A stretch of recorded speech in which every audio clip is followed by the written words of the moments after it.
Bueno,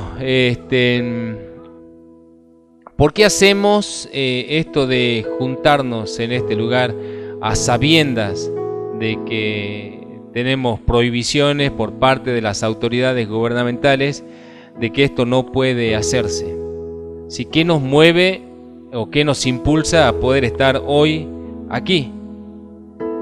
Practicar este culto, entonar los himnos que ya hemos entonado, poder orar como hemos orado, poder tener este tiempo de meditación como lo estamos teniendo y poder también conmemorar la muerte del Señor con el pan y el vino. O sea, ¿qué nos impulsa a hacerlo?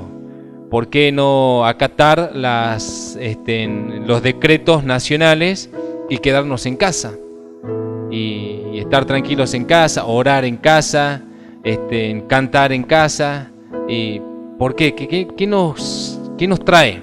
¿Qué nos impulsa? Bueno, tiene que ver con convicción, ese es el punto, pero también tenemos que conocer qué tipo de convicciones nos traen. Como decía el hermano Daniel, nos trae un capricho, una posición caprichuda de decir, bueno, no, que queremos ser rebeldes. Nos trae un corazón sincero de amar a Dios, nos trae el deber mismo del Espíritu Santo, de decir, la iglesia de Cristo tiene que estar necesariamente buscando a Dios, juntándose, honrando y funcionando como iglesia. Pues bien, yo pienso que lo último que dije es la razón que debe sostenernos para estar hoy acá. ¿Sí? Nos trae de alguna manera el mismo espíritu, en la convicción firme de que entendemos que tenemos que hacer esto, que tenemos que juntarnos, que tenemos una causa más que suficiente para estar hoy acá, que es Cristo Jesús. Queremos exaltar a aquel que murió por nosotros y resucitó por nosotros. No solamente murió por nuestra condenación, sino que resucitó para nuestra justificación. Como dice Romanos 4:25, el cual fue entregado por nuestras transgresiones y resucitado para nuestra justificación.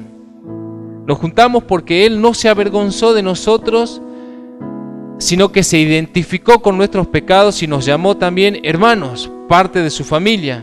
Como dice Hebreos 2:11, por lo cual no se avergüenza de llamarnos hermanos. Cristo murió por nosotros. Cristo decidió cargar con nuestra culpa, decidió cargar con nuestra humillación, decidió en términos humanos desafiar las autoridades gubernamentales de ese tiempo para hacerse cargo de nuestra culpa, de nuestra rebelión. Pagó, fue aplastado por la ira de Dios. Hermanos, si no nos vamos a juntar, no vamos a venir a tributarle alabanza a aquel que de alguna manera desafió y pudo ir más allá de todos los parámetros humanos. Aquel que pudo haber sido librado en Getsemaní y en el Monte de los Olivos, cuando Jesús mismo dijo, ¿acaso no piensan que yo puedo orar al Padre y Él enviaría 12 legiones de ángeles, 72.000 ángeles? Podrían de alguna manera desatarse desde los cielos tan solo por la oración de Jesús y venir a salvarlo para que Él no muera. Pero sin embargo así está Cristo, padeciendo por nosotros, llevando hacia adelante la voluntad del Padre. Y nosotros, hoy, por un decreto, muchos en casa, muchos diciendo, pues que Cristo espere. Él puede esperar hasta que pase toda la cuarentena, hasta que pase toda la pandemia. ¿De verdad se puede? Hermanos, Él es la razón de nuestra alabanza. Él es la razón de nuestra exaltación, la causa principal de nuestra vida, y la convicción de nuestra esperanza tiene que ver con Cristo. De acuerdo al libro de los Hechos 17:28, es por Él que vivimos, nos movemos y somos. Él es la razón que nos sostiene cada día. Y si no hiciéramos esto, de buscarle, de buscar en exaltarlo, de buscar honrando, no tenemos razón de existencia. No tendremos razones que justifiquen nuestra existencia. Porque como dice Hechos 17:28, por Él vivimos, nos movemos y somos. Y sin Él no hay razón. Él nos dio el privilegio de ser su iglesia, de ser su pueblo, de conformar su asamblea aquí en la tierra. Somos la expresión física del reino de los cielos aquí en la tierra. Tenemos razones más que suficientes para desafiar las autoridades en cierto punto y juntarnos. Tenemos convicciones que nos mueven a hacer esto, porque tiene que ser así bíblicamente. Somos el pueblo adquirido por Dios que nos sacó de las tinieblas a luz admirable para que anunciemos las virtudes de aquel, que es Cristo. 1 Pedro 2:9. Como su iglesia somos su cuerpo, su casa, su pueblo. Se nos confió la verdad absoluta, verdad que cargamos como tesoros en vaso de barro, que debemos administrar, que debemos predicar, que debemos proclamar en todo lugar, y vamos a dar cuenta de esta verdad y vamos a dar cuenta de nuestras acciones. Hermanos, tenemos que honrar a Dios. Él es digno de esto. Él es digno de que nosotros arriesguemos nuestro feo pellejo para que Él sea glorificado.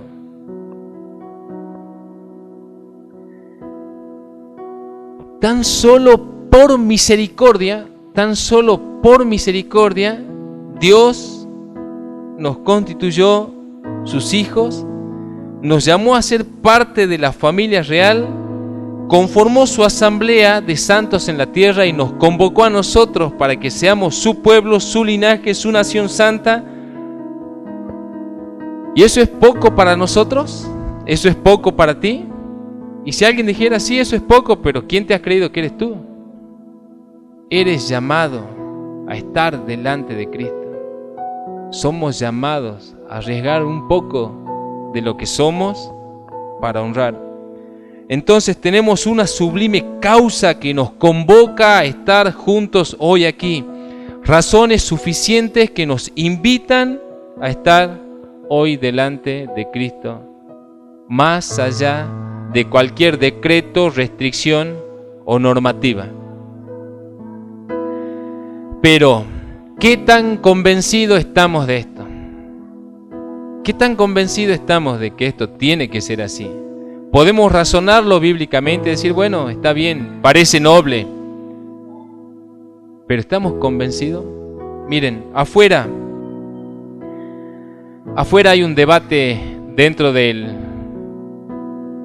la sociedad cristiana respecto de que algunos piensan que juntarse está mal,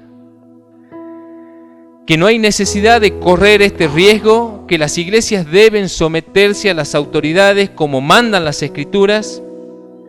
Y yo pienso que las virtudes de muchos se vieron, no las virtudes, las convicciones de muchos se vieron traicionadas en estos últimos meses respecto a estas dos posiciones.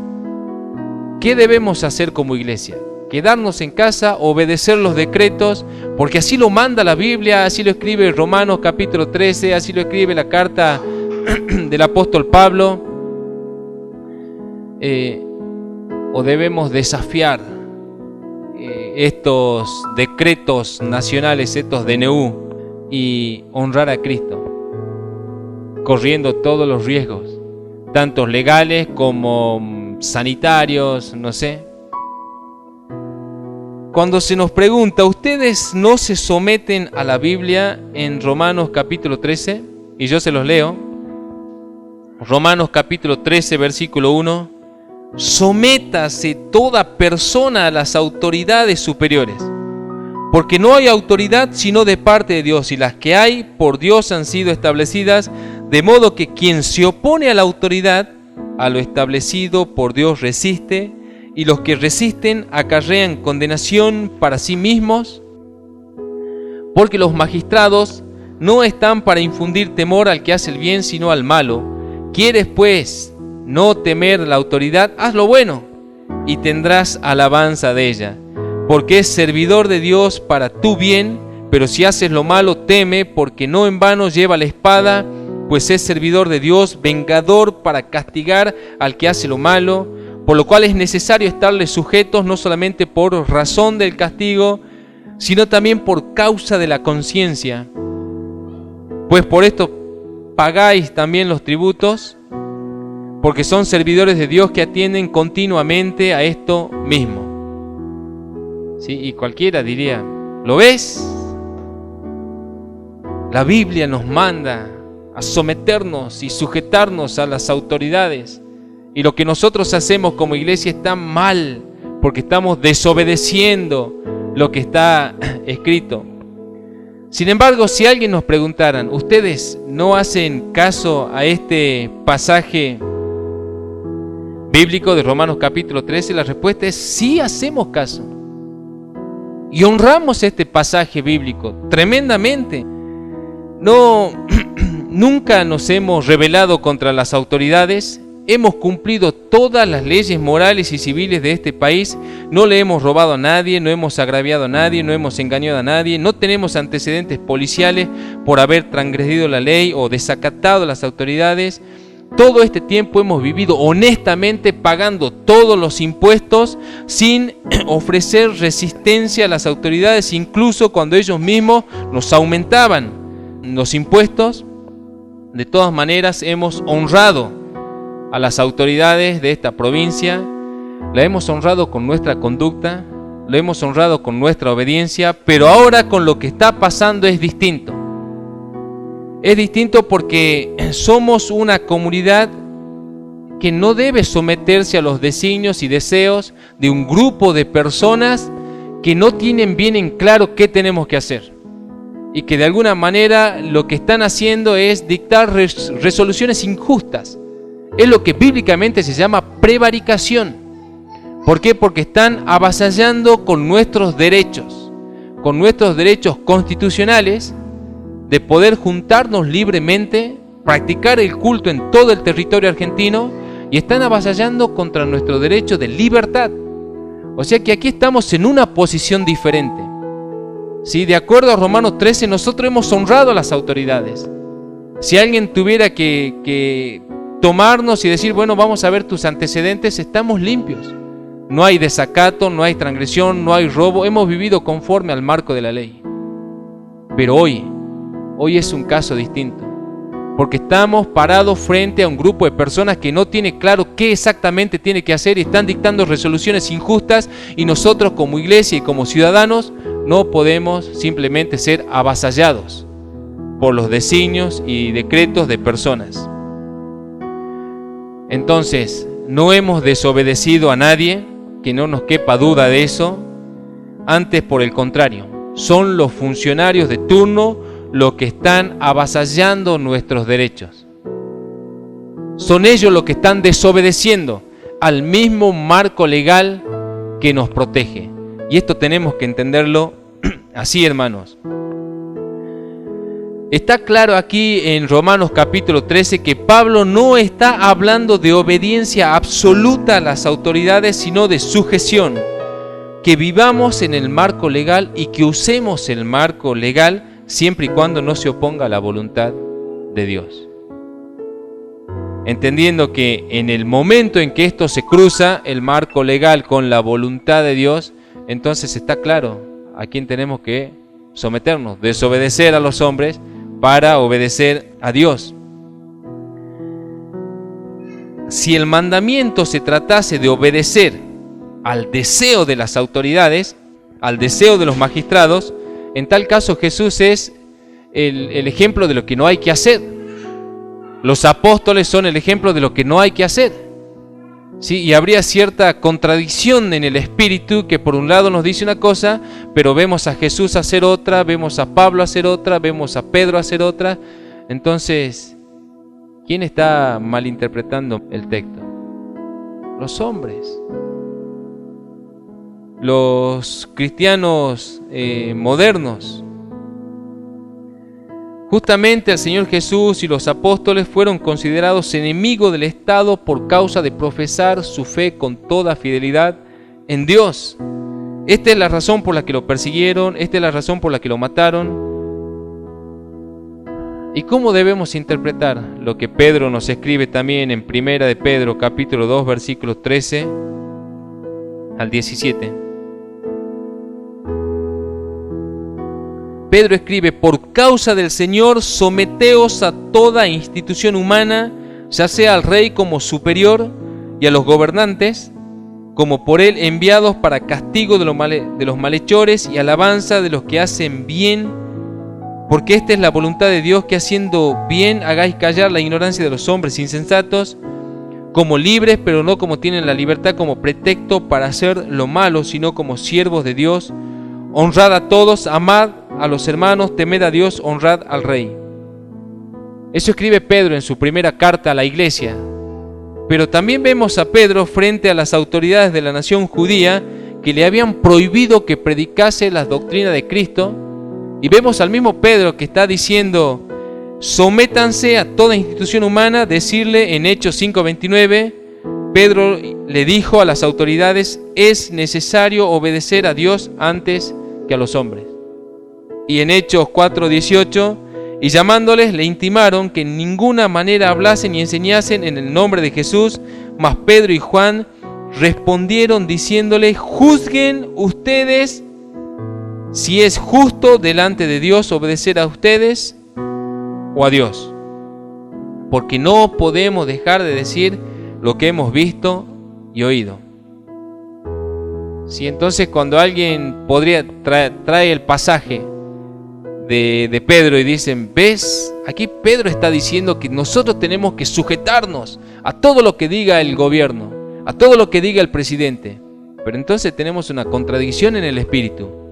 El mismo Pedro que me dice eso en su primera carta, anteriormente actuó por el espíritu en rebeldía a las autoridades, diciendo: es necesario obedecer a Dios antes que a los hombres. ¿Y cómo lo explicamos? No hay contradicción alguna, hermanos. No hay ninguna contradicción. ¿Sí? Se nos manda a vivir honestamente dentro de todo el Código Civil, siempre que este código no se interponga con la voluntad de Dios.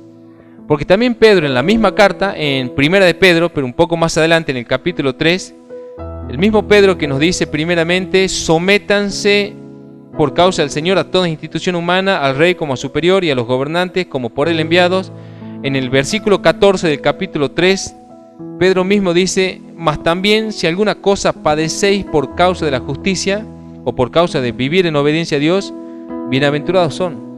Por tanto, no se amedrenten por temor de ellos, ni se conturben, sino santificad a Dios el Señor en vuestros corazones. Estad siempre preparados para presentar defensa con mansedumbre y reverencia ante todo el que os demande razón de la esperanza que hay en nosotros, teniendo buena conciencia, para que los que murmuran de ustedes como de malhechores sean avergonzados, los que calumnian vuestra buena conducta en Cristo, porque mejor es que padezcan haciendo el bien, si la voluntad de Dios así lo quiere, que haciendo el mal. Entonces en la misma carta Pedro nos escribe: en principio sujétense a todo el marco legal y vivan honestamente, vivan de acuerdo a la moral y a la ética de la sociedad, no transgrediendo, no robando, no engañando, no haciendo nada malo, pero vivan en obediencia a Dios. Y cuando las leyes de los hombres se interponen con la ley de Dios, está claro a quién tenemos que obedecer. Y si obedeciendo a Dios tenemos que padecer por los hombres, entonces está, como dice Pedro acá: no tengamos miedo ni nos conturbemos, sino santifiquemos a Dios en nuestros corazones y estemos preparados para dar razón de nuestra esperanza a todo aquel que demande eso de nosotros. Estar preparados. ¿Qué significa? Que nuestras convicciones estén firmes, que nosotros tengamos bien claro por qué hacemos lo que hacemos y que no le estamos haciendo daño a nadie, que estamos viviendo dentro del marco de la ley, sujetándonos a Dios primeramente y viviendo en todo de acuerdo al marco legal y constitucional, que son ellos los que nos están avasallando, que son ellos los que nos están de alguna manera pasando por encima y privándonos de nuestros derechos esenciales como ser humano. ¿Qué pensaríamos de los cristianos del Medio Oriente a los cuales se les prohíbe practicar el cristianismo y que clandestinamente se juntan? ¿Que están equivocados y que están muriendo insensatamente? Porque ellos deberían someterse al gobierno o al régimen musulmán. Qué raro, ¿no? Es decir, no, ellos tienen que desobedecer a su propio régimen gubernamental, por Dios dispuesto para ese lugar, por supuesto, pero tienen que desobedecer para honrar a Dios, y por causa de honrar a Dios tienen que padecer en todo este maltrato, incluso la muerte, padecer prisiones, pero ellos decidieron honrar a Dios. Ellos decidieron glorificar a Dios. Y a nosotros hoy se nos presenta este cuadro de que hay una pandemia agresiva, que todos por favor se queden en casa, que nadie salga a alabar a su Dios, que nadie salga a honrar a su Dios, que es mejor quedarse en casa. ¿Qué debemos hacer? ¿Qué está pasando realmente en Salta? Hay 3 perspectivas que yo quiero mostrarles de este asunto que está sucediendo aquí con estas restricciones, con nosotros. Primero tenemos una perspectiva legal, ¿sí?, que nos muestra que estas medidas y decretos gubernamentales son inconstitucionales porque afectan directamente nuestros derechos constitucionales, privándonos primeramente de la libertad. Nos están privando de la libertad, ¿sí?, y dentro del marco legal eso es inconstitucional. Y al mismo tiempo nos privan de nuestro derecho natural de practicar nuestro libre culto en todo el territorio argentino, de acuerdo al artículo 14 de la Constitución Nacional Argentina. Hacer tal cosa en términos bíblicos y en términos legales se llama prevaricación, porque son resoluciones injustas, resoluciones que van contra el derecho ya establecido. Es como dictar trazar la ley y dictar una resolución que transgrede esa ley. Esta gente que nos está gobernando se atribuye el poder y la facultad de anular el culto a Dios y de dejar abiertos los supermercados. Entonces nosotros entramos básicamente en una posición racional también. Vamos a ver esto dentro del sentido común. ¿Por qué los super sí y los cultos no? ¿Por qué en las oficinas municipales sí y el culto no? ¿Bajo qué parámetro están trazando estas medidas? Porque ya podemos discutir esto desde una posición racional y legal. ¿En base a qué se están apoyando para que nos quedemos nosotros callados y que otros puedan practicar su libre comercio? La segunda perspectiva son las estadísticas epidemiológicas, y se trata de ver los números de esta pandemia y compararlos con los números de las pandemias que ya sucedieron. Por ejemplo, la pandemia de la peste bubónica.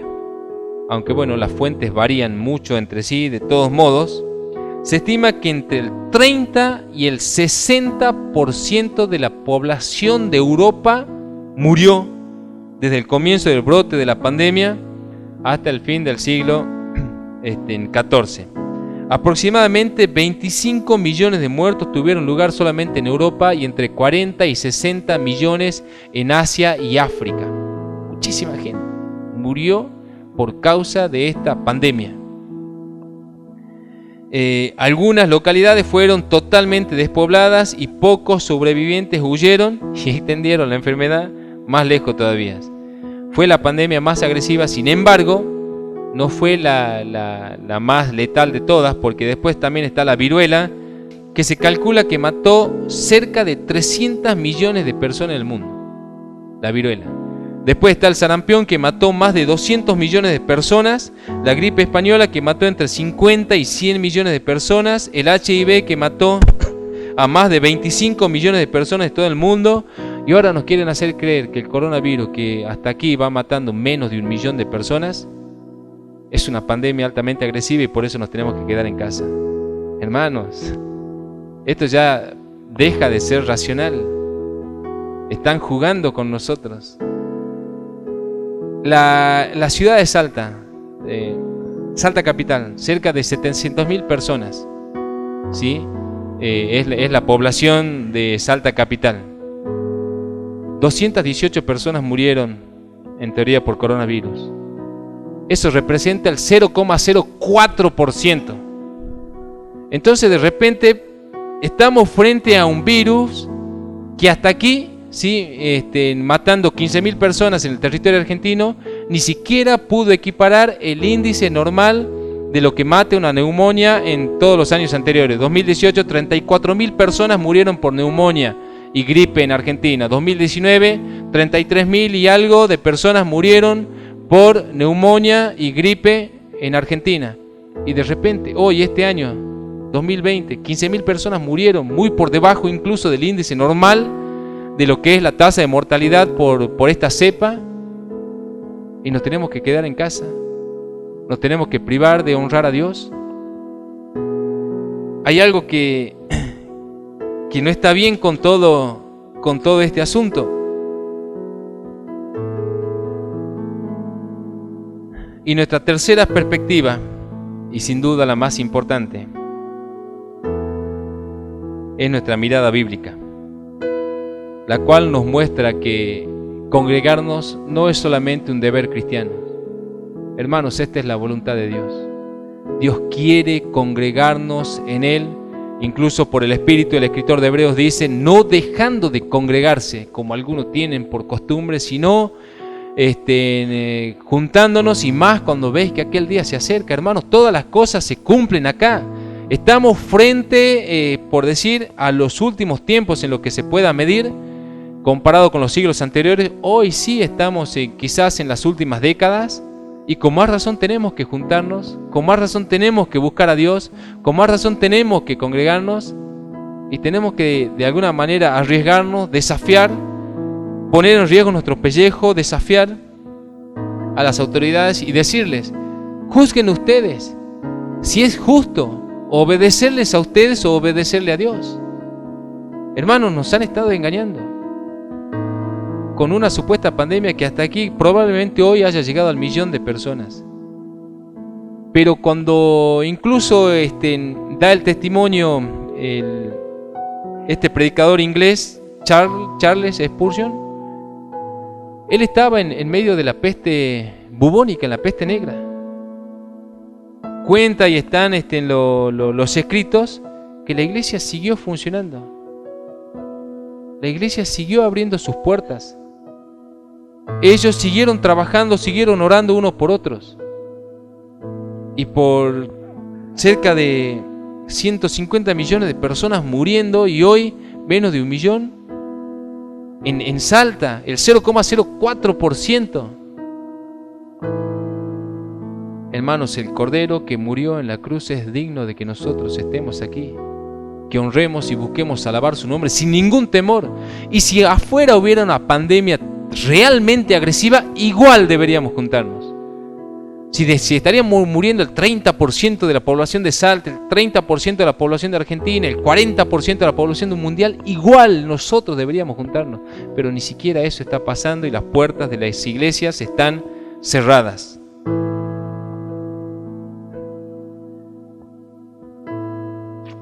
Es obvio que tenemos que revisar nuestras convicciones, y hablo en términos general. El cristianismo debe revisar sus convicciones, tiene que saber dónde está parado y tiene que saber qué tiene que hacer.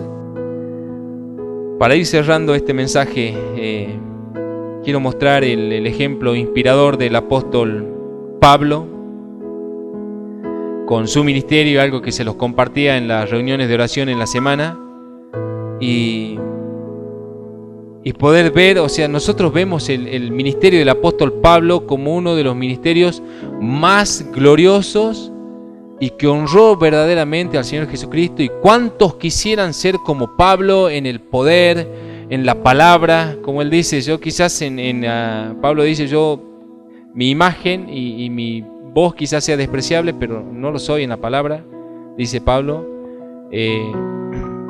sino que entendía que por el Espíritu tenía poder en su palabra. Un ministerio glorioso, un ministerio realmente impresionante el del apóstol Pablo. Sin embargo, si revisamos sus convicciones, que son muy elevadas, podemos ver cosas realmente que nos instruyen y nos enseñan mucho.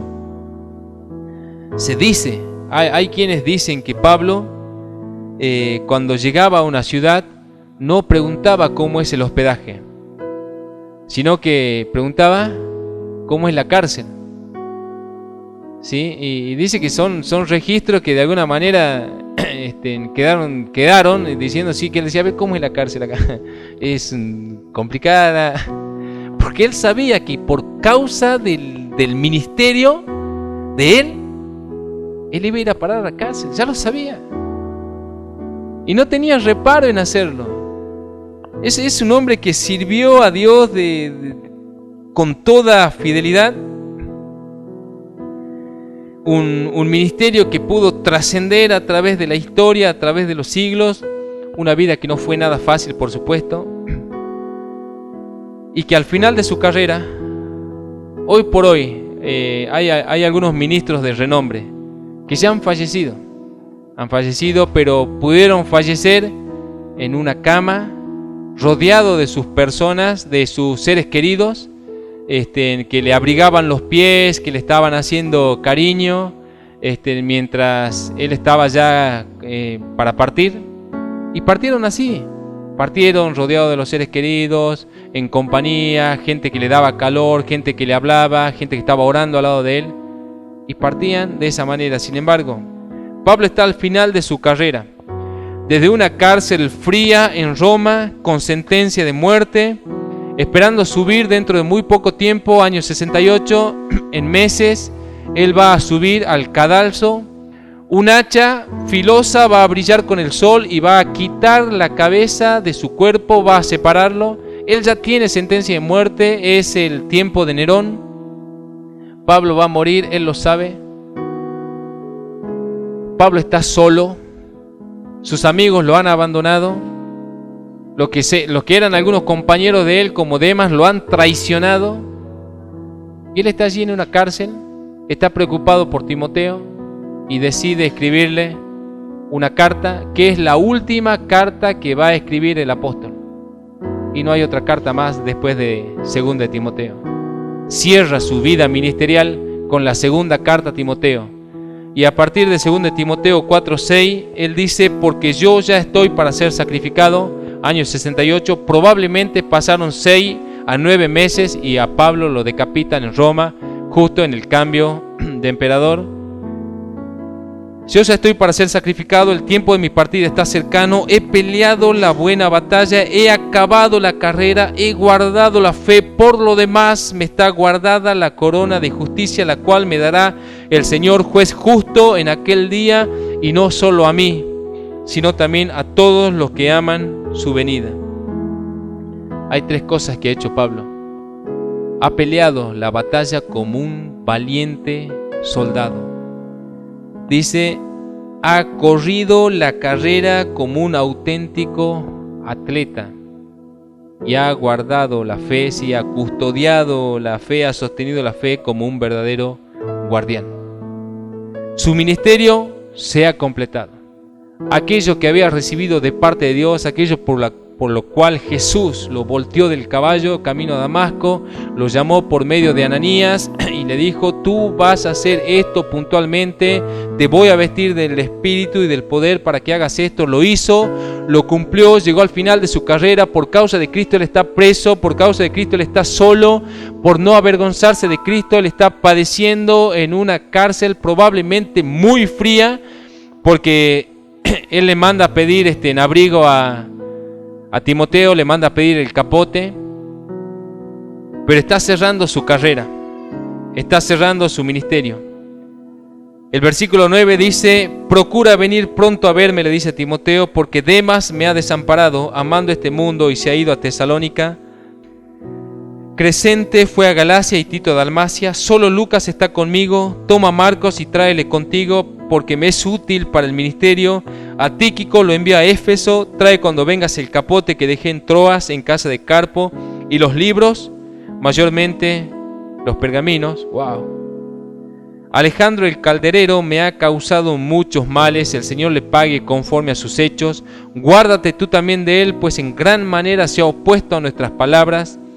En mi primera defensa ninguno estuvo a mi lado, sino que todos me desampararon, no les he tomado en cuenta.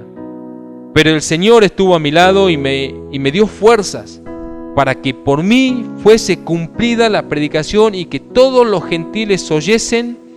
Así fui librado de la boca del león. Y el Señor me librará de toda obra mala y me preservará para su reino celestial. A Él sea la gloria por los siglos de los siglos. Amén. Es un ministerio sin duda inigualable el del apóstol Pablo. Y cualquiera hubiera imaginado que el cierre de su ministerio podría ser tranquilamente en paz, glorioso, con hermanos de las diferentes iglesias, de la iglesia de Roma, de la iglesia de Tesalónica, de la iglesia de Corinto, de la iglesia de Galacia, con Tito, con Lucas, con sus colaboradores alrededor de él, orando por él, atendiendo sus dolores, pero no. El cierre de su carrera va a ser glorioso, no cabe la menor duda, pero no de la manera que a veces imaginamos. Pero las convicciones de Pablo son firmes y él no va a traicionar aquello para lo cual Dios lo ha llamado. Él recibió un ministerio de parte de Dios y él va a honrar ese ministerio hasta el final de su vida. Él va a defender ese ministerio. Es ministro del nuevo pacto.